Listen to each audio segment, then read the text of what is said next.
Hello, guys and gals. It's your buddies Drew and Ralphie with Living History's Mysteries and Ferocious Feline Productions.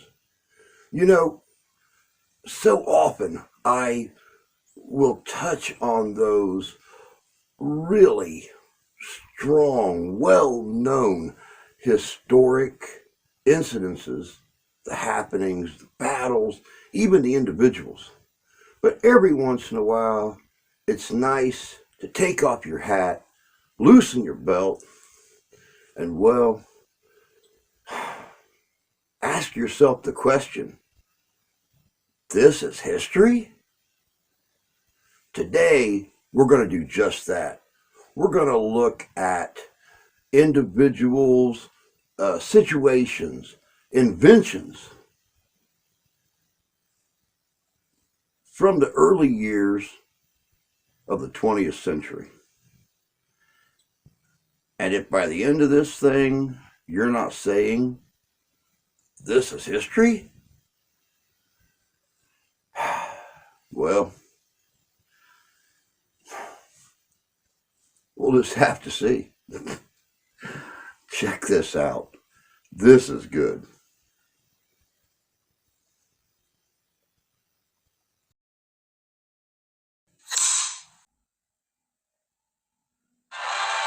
Department of Inventions, somebody ought to invent something to stop people like our pixelated pal here from attempting to navigate the highways while 3 sheets to the wind. Question: can mechanization keep intoxicated idiots from killing themselves and innocent people to boot? Well, here's one German dream invention. An alcohol-o-mat that would be built into any car. One whiff of Hans' high-octane breath, and it goes into action.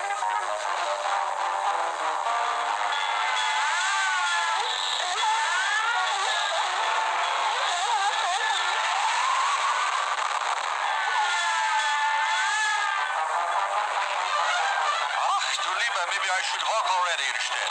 It's better for the health, no? Jawohl.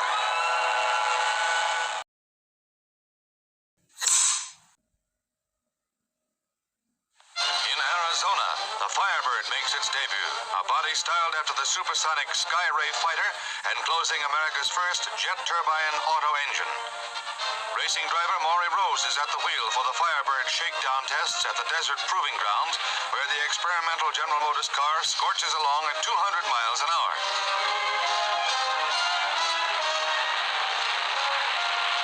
You want one? You're out of luck. It's the only one of its kind, strictly experimental and definitely not for sale.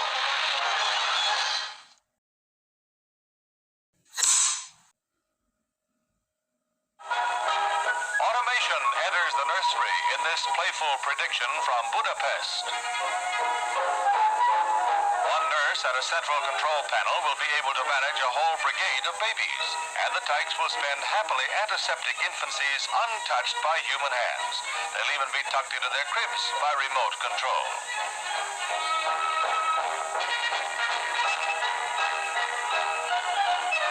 Bringing up baby by push button, a grandiose conception indeed. But there's one flaw apparent in this brave new world. After the bottle, how are they going to burp him?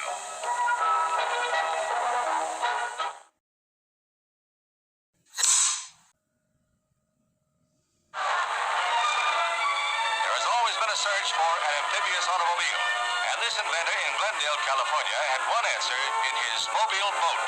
It proved efficient enough, but the inventor found little market for his craft. It was one of the ancestors of the versatile duck of World War II fame.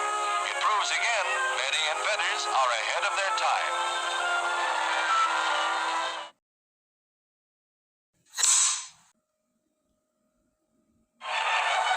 Another oddball invention out of the past, but one with no future, was this tri-amphibian vehicle. It was tested in Washington by inventor Konstantino Vlachos, whose own future was in doubt for a while.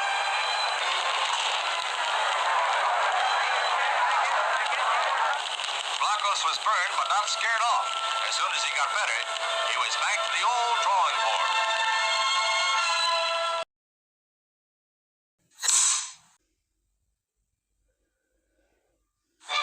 With new cars getting bigger and parking space is getting smaller, at Piedmont, California, an inventor has developed something to soothe the motorist's headache by putting the spare tire to work.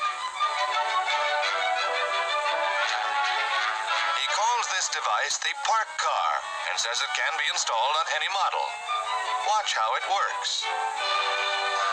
Taking power from the drive shaft, the spare tire swings the rear end into the clear. Then he just retracts the spare, backs into the street, and away we go.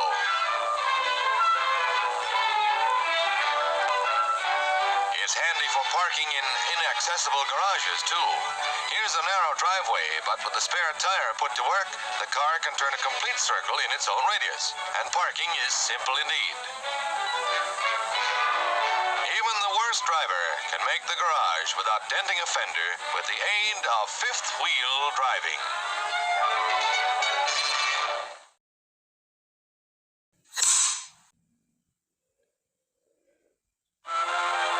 Speaking of inventors, 25 years ago, the nation discovered the sage of Waukesha, Wisconsin, the man who conquered the grapefruit. No man to take any back talk at the breakfast table, he drew on the shade of Da Vinci, or at least he drew the shade on a problem that had ever vexed man. This was the kind of pioneering that made America great.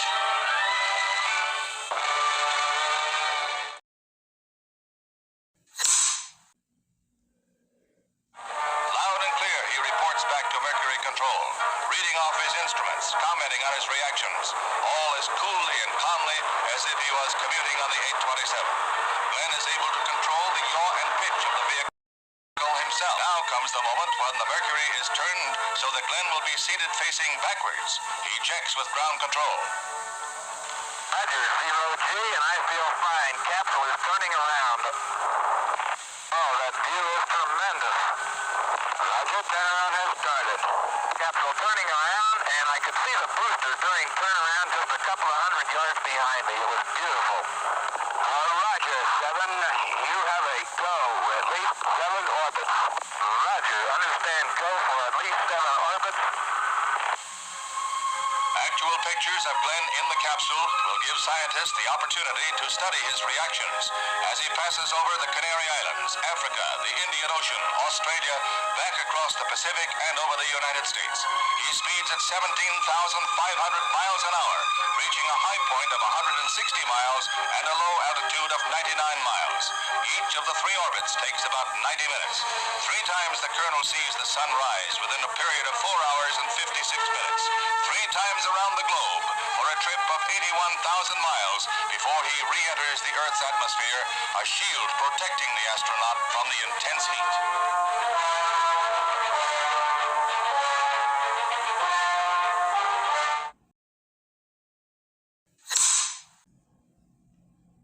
One of the apparently oddball inventions making news 25 years ago was this contraption.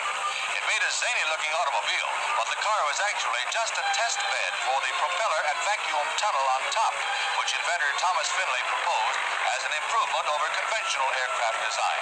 Some of today's proposed converted planes have a distant family resemblance.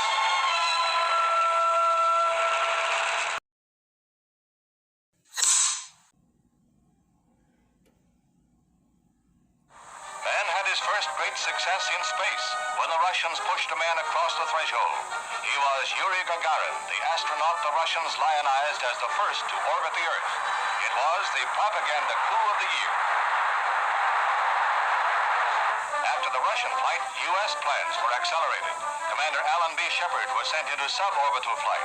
Unlike the Russian venture, this took place in the white-hot glare of worldwide publicity.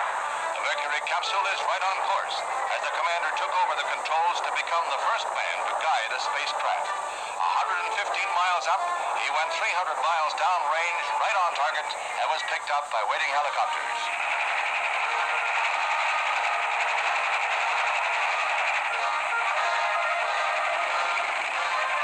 The triumph of Alan B. Shepard, U.S. space pioneer.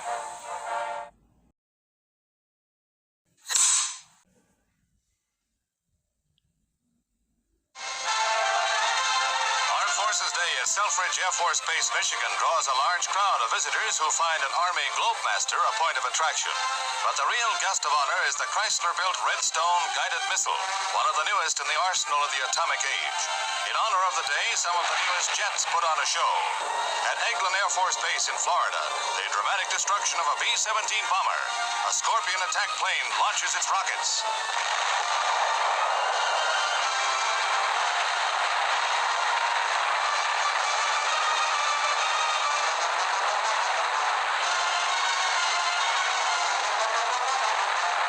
Unscheduled, however, is this crash landing of a Cougar jet aboard the carrier Essex. Defense Department pictures show its mad skid across the flight deck and plunge into the sea. Alert sea rescue operations are instantly mobilized, and the pilot, barely missed by the carrier, is hauled from the water by a helicopter after nothing more serious than a shake-up and a ducking.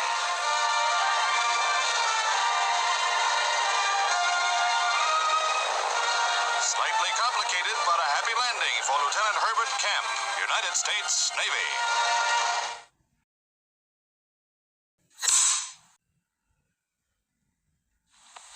Bobby Porter of Hensher, Illinois, likes cats. Big ones. She is the biggest cat in captivity, a 325-pound lion she raised from a cub. Brother Bill is also on speaking terms with the huge pet named Kinsabi, and who knows, he might play rough. Hand-fed by his mistress, the 4-year-old king of beasts is sure enough king of the castle at mealtime. Eating makes him sleepy, so picture his peevishness when Bobby insists on brushing his teeth. But he submits like a good boy because he knows what the reward is. Does he enjoy it? Listen to him. The Porters at home.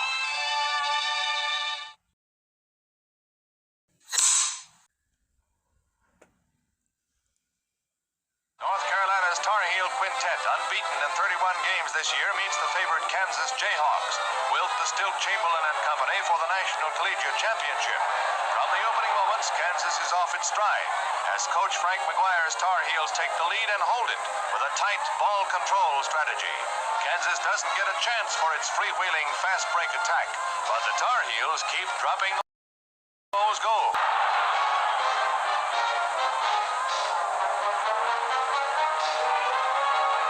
Carolina's cautious strategy isn't very popular, but they stick with it, outshooting the Jayhawks with 21 field goals to 15 for Kansas, whose star, Wilt Chamberlain, is held to a mere 6 goals.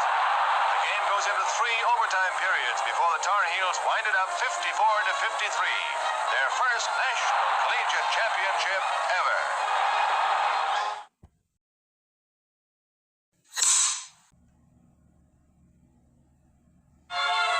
Wichita, Kansas, in the very center of the United States, the housing problem brings out a circular dwelling built of aluminum and plastics.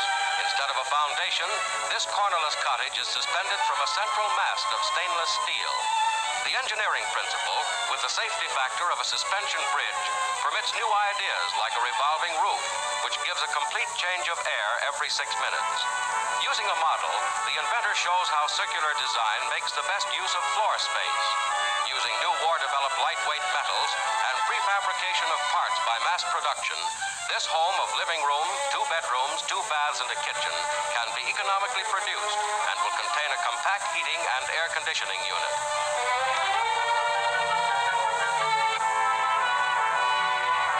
House hunters find many pleasant surprises.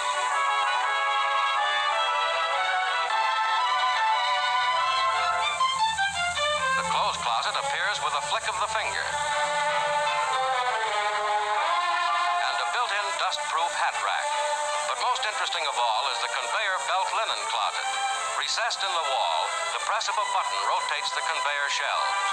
A roundhouse may seem strange, but in a housing shortage, people are giving attention to all new ideas.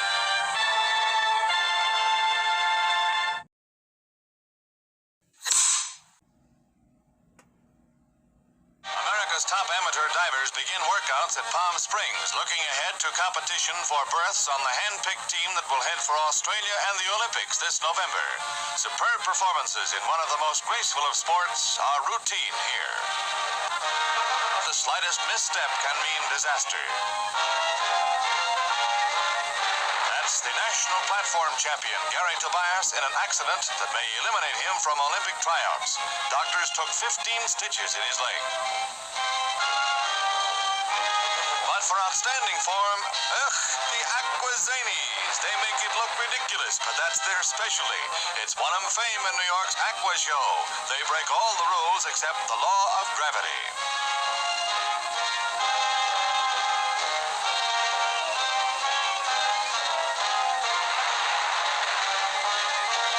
Incredible no matter how you look at it.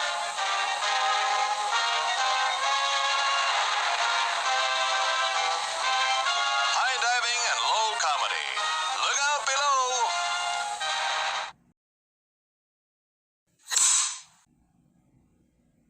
Gadgeteers seem more active a quarter of a century back. Witness this combination police revolver and movie camera invented by O.W. Atkins of Los Angeles.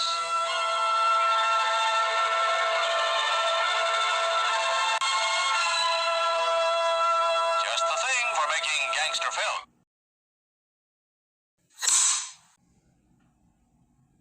Use a 4-acre field of marijuana. Retail value, $4 million. And they face the problem of disposing of the illicit crop before it goes to seed. Sheriff Lohman's answer? Call in the Marines. Marijuana is a weed and spreads like crabgrass once it goes to seed. But 3 Marines armed with flamethrowers live up to the Corps' boast. They have the situation well in hand.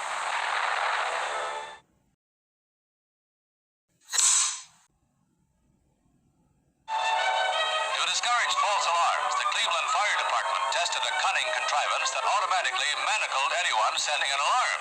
Seemed like a good idea all around, the only catch being it discouraged genuine alarms too. Who'd put his hand into that thing?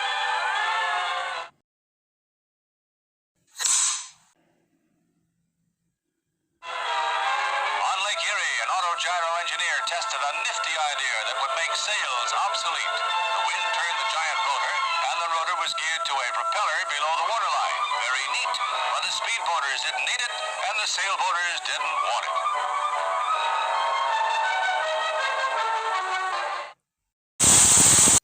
No, honestly, it's good to look at the lighter side of things on occasion, just kind of, shake things up a little. Hey guys and gals, welcome back.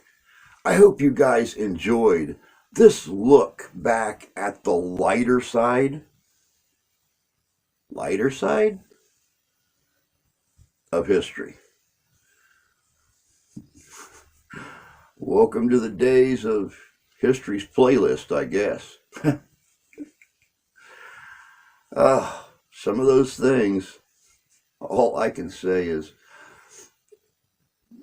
thank God that they didn't go anywhere.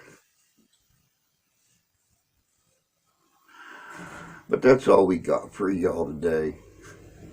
Until next time, take care of yourselves. Take care of each other. God bless you. God love you. We do. And we'll see you in history.